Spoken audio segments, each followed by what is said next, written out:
കോതമംഗലം കുട്ടമ്പുഴയിൽ കാട്ടാന ആക്രമണത്തിൽ മരിച്ച എൽദോസിന്റെ സംസ്കാരം വൈകിട്ട് കുറുമറ്റം സെമിത്തേരിയിൽ നടക്കും. പോസ്റ്റ്മോർട്ടത്തിന് ശേഷം മൃതദേഹം വീട്ടിലേക്ക് കൊണ്ടുപോയി.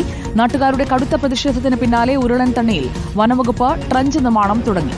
കോൺഗ്രസ് ആഹ്വാനം ചെയ്ത ഹർത്താൽ തുടരുകയാണ്. സംഭവത്തിൽ വനംവകുപ്പ് ഉദ്യോഗസ്ഥർക്ക് വീഴ്ചയില്ലെന്നാണ് വനം മന്ത്രിയുടെ നിലപാട്. അതേസമയം സംസ്ഥാന സർക്കാരിന്റെ അനാസ്ഥ ചൂണ്ടിക്കാട്ടി ഡീൻ കുര്യാക്കോസ് MP വിഷയം ലോക്സഭയിൽ ഉന്നയിച്ചു. ഉരുളൻതണ്ണി പിണവൂർക്കുടി മേഖലയിൽ കാട്ടാനക്കൂട്ടമെത്തുന്നത് പതിവാണ്. ദൃശ്യങ്ങൾ റിപ്പോർട്ടറിന് ലഭിച്ചു. അർജുൻ മട്ടന്നൂർ ആക്രമണം നടന്ന സ്ഥലത്തു നിന്ന് നമുക്കൊപ്പം എത്തുകയാണ്. അർജുൻ മട്ടന്നൂർ, ഇനി എത്ര ജീവൻ പൊലിയണമെന്ന് നാട്ടുകാർ ആവർത്തിച്ച് ചോദിച്ചുകൊണ്ടേയിരിക്കുകയാണ്. ഇപ്പോൾ വനംവകുപ്പിന്റെ ഭാഗത്തുനിന്ന് ഇന്നലെയുണ്ടായ ആക്രമണവും ഒരാളുടെ ദാരുണ മരണവും കണക്കിലെടുത്തെങ്കിലും നടപടികൾ തുടങ്ങിയിട്ടുണ്ടോ?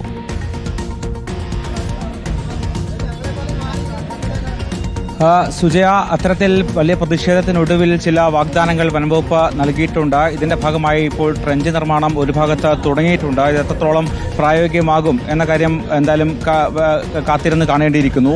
ഇപ്പോൾ ഞാൻ നിൽക്കുന്നത് ഇന്നലെ ഈ എൽദോസ് ബസ്സിറങ്ങിയ ബസ് സ്റ്റോപ്പിലാണ്, ഉരുളൻതണ്ണി ബസ് സ്റ്റോപ്പിലാണ്. അല്പസമയത്തിനകം തന്നെ എൽദോസിന്റെ മൃതദേഹം ഇങ്ങോട്ടേക്ക് എത്തിക്കും. പോസ്റ്റ്മോർട്ടത്തിന് ശേഷം കളമശ്ശേരി ഗവൺമെന്റ് മെഡിക്കൽ കോളേജിൽ നിന്നും ബന്ധുക്കൾക്ക് വിട്ടു നൽകിയ മൃതദേഹം അല്പസമയത്തിനകം തന്നെ ഉരുളൻതണ്ണി ഈ ബസ് സ്റ്റോപ്പിലേക്ക് എത്തും. അതിനുശേഷം ഇവിടെ ഈ പ്രദേശവാസികളടക്കം ഇവിടെ സംഘടിച്ചിട്ടുണ്ട്. എന്തായാലും അതിനുശേഷം ഈ ഏതാണ്ട് 1 കിലോമീറ്റർ അകലെയുള്ള എൽദോസിന്റെ വീട്ടിലേക്ക് മൃതദേഹം കൊണ്ടുപോകും.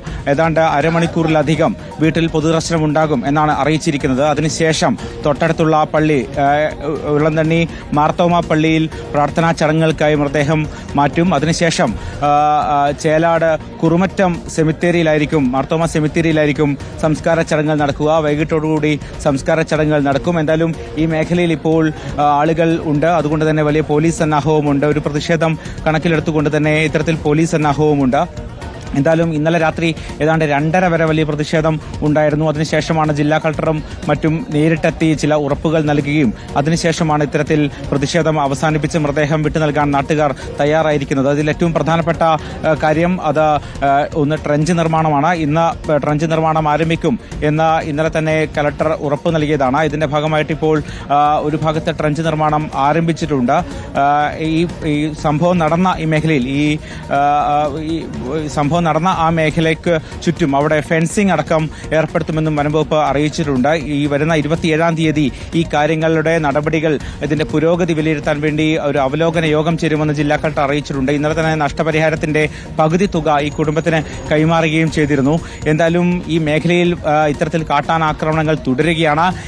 1 വർഷം മുമ്പ് ഒരു ആദിവാസി യുവാവ് ഈ തൊട്ടടുത്ത് തന്നെ ഇത്തരത്തിൽ കാട്ടാനാക്രമണത്തിൽ കൊല്ലപ്പെടുന്ന ഒരു സാഹചര്യം ഉണ്ടായിരുന്നു. അതിന് പിന്നാലെയാണ് ഇന്നലെ രാത്രി 8 മണിക്ക് ഇത്തരത്തിൽ ജോലി സ്ഥലത്ത് നിന്നും വീട്ടിലേക്ക് വരുന്ന എൽദോസിനെ കാട്ടാനാക്രമിച്ചത്. ഈ കാണുന്ന സ്ഥലത്ത് KSRTC ബസ്സിൽ ഏതാണ്ട് രാത്രി 8 മണിയോടെ ഇറങ്ങിയ എൽദോസ് വീട്ടിലേക്ക് ഏതാണ്ട് 1 കിലോമീറ്റർ അകലെയുള്ള വീട്ടിലേക്ക് നടക്കുകയായിരുന്നു. അപ്പോഴാണ് വഴിയരികിൽ വെച്ച് ഇത്തരത്തിൽ കാട്ടാനയുടെ ആക്രമണത്തിന് ഇരയായത്. തെരുവ് വിളക്കുകളില്ല എന്ന പ്രശ്നം നാട്ടുകാർ ഏറെക്കാലമായി ഉന്നയിച്ചിരുന്നു.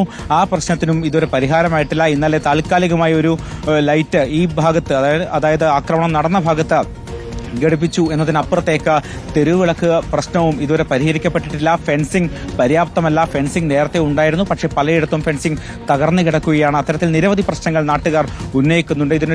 ഇതിനൊരു ശാശ്വത പരിഹാരം എന്നുള്ളതാണ് ഏറ്റവും പ്രധാനപ്പെട്ട കാര്യം. എന്തായാലും വലിയ പ്രതിഷേധത്തിലായിരുന്നു നാട്ടുകാർ. അതിന്റെ ഭാഗമായിട്ടാണ് ഇത്തരത്തിലുള്ള ചില ഉറപ്പുകൾ നൽകിയിരിക്കുന്നത്. എന്തായാലും ഒരു ഭാഗത്ത് ട്രഞ്ച് നിർമ്മാണം ആരംഭിച്ചിട്ടുണ്ട്. അതോടൊപ്പം തന്നെ അല്പസമയത്തിനകം തന്നെ ഈ കാണുന്ന ഉരുളൻതണ്ണി ബസ് സ്റ്റോപ്പിലേക്ക് എൽദോസിന്റെ മൃതദേഹം എത്തിച്ചേരും. പോസ്റ്റ്മോർട്ടത്തിന് ശേഷം ഏതാണ്ട് 11:45 കാട്ടാന ചവിട്ടിയരച്ച എൽദോസിന്റെ സംസ്കാര ചടങ്ങുകൾ വൈകിട്ടാണ്. മൃതദേഹം അല്പസമയത്തിനകം ഉരുളൻതണ്ണിയിൽ എത്തും.